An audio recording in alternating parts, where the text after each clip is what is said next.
Manchester United gets Chelsea. We talked about their kind of only approach that they have, sit back and counter. Do you expect to see that again against Chelsea? And is it the right call for Ole Gunnar Solskjaer? I think so, Seb. I think when you look at Man United's best performances over the last year, I can remember a couple of performances in the Premier League, and one was against Man City and the other against Spurs, and they were both inside the same week, and they were outstanding. They didn't see much of the ball. They played counter-attacking football. They'd done that, I think, on match day 1 last season when they battered Chelsea with the scoreline, even though Chelsea played well in the game. So I think it's the way forward, and that's the next evolution for Ole Gunnar Solskjaer. The boys talked about when they play the likes of Crystal Palace and the likes of Brighton, when they've got all of the ball, they seem to struggle that little bit more. And when they haven't got the ball, they're so good on the counter. They're so pacey at the top end of the pitch. You know, they're a threat for anyone. I mean, I commentated on Chelsea-Southampton last week, and Chelsea for 45 minutes, Seb, they looked like Brazil. They were unbelievable for 45 minutes, but you sat there commentating on the game and you knew they were fragile, and you just had the feeling if Southampton got one, which they did, they were back in the game. And then at the end, Chelsea were hanging on to a 3-2 and drew that 3-3. So we're seeing some crazy results all across Europe. Don, let's go to the other side of this matchup then. If everybody in the world knows what Manchester United is going to do, how should Chelsea approach this match? Because we've seen two very different Chelseas of late. We've seen the 3-3 against Southampton, where they were dangerous but vulnerable. And then we saw the 0-0 against Sevilla, where they kept the Sevilla team pretty much in check. Yeah, it's a hard one for Frank. I think that was 60-odd games in his first 0-0, so that was quite a bizarre stat. But, you know, I think at the top end of the pitch, we won't see too much change. Timo Werner, after his brace against Southampton, will probably lead the line. He's got, you know, Christian Pulisic, as I said, for 45 minutes, he was fantastic alongside Mason Mount and Kai Havertz. Central midfield, I would imagine it will be Jorginho and Kante. Kovacic is trying to push for a place, but I don't think he gets in that team just yet. It's the two centre-halves that I keep looking at with Chelsea and Frank. And he's got an idea of his best pairing. I don't agree with Frank. I think his best pairing is Thiago Silva and Antonio Rudiger, who can't get anywhere near the matchday squad at the moment. So it's looking like Kurt Zouma. So I don't see too much change, but I always worry when I see a manager making that many changes to a back four, and there's been so many changes.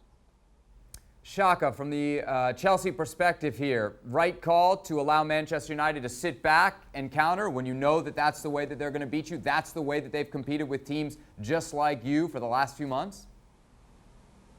I think that's the only call Frank Lampard can make, given how suspect Chelsea have been defensively for quite some time. And yes, and I know you mentioned how they keep things tight against Sevilla, but Chelsea have always approached their club football and the European football totally differently.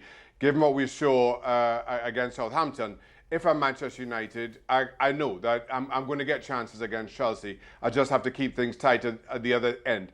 From Frank Lampard's perspective, they are at their best when they're playing on the front foot, when they're pressing the ball high up, when they're trying to keep you as far away from their defensive third as possible. So that has to be their approach. So I think this game plan is kind of spelled out for both managers.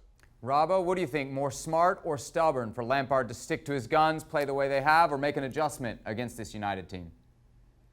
The hardest thing for any coach is to get the balance right between attacking football and defensive football. You get your attacking side of the game right and you struggle defensively. Next week you say we're going to work harder at the defensive side of the game, and then you struggle in the attacking areas like they did against Sevilla. I think he's going to stick with very much the same formation that he's been playing. He'll be on the front foot as much as he can. But what he has to do is make sure the defenders are concentrating. When they lost that goal against Southampton, Kai Havertz loses the ball quite a long way out from the goal. The two centre-halves aren't concentrating. Suddenly the ball gets played in between them and Southampton go and score. That's what he's got to make sure the centre-halves and the midfield players and the full-backs are doing. When the ball changes hands, they've got to switch on. They're too loose at the moment and they're not concentrating enough. That's the only thing that's wrong with Chelsea's defending at the moment. Big game for Kai Havertz, Don. Yeah, it is, and he's looking really sharp. It's took him a little bit of time to get going. I watched him, I think it was against Brighton on match day 1, and he sort of wafted around the pitch and he glided around the pitch, and he was a little bit slow and a little bit casual, but he's picking up the speed of the game.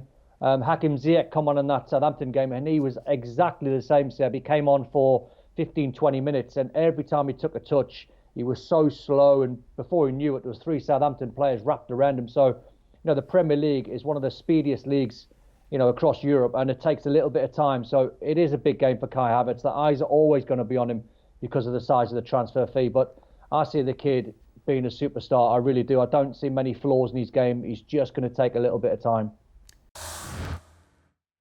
Well, thank you very much for watching ESPN on YouTube. For more sports highlights and analysis, be sure to download the ESPN app. And for live streaming, premium content, and let's not forget as well, ESPN FC 7 days a week. Subscribe to ESPN Plus.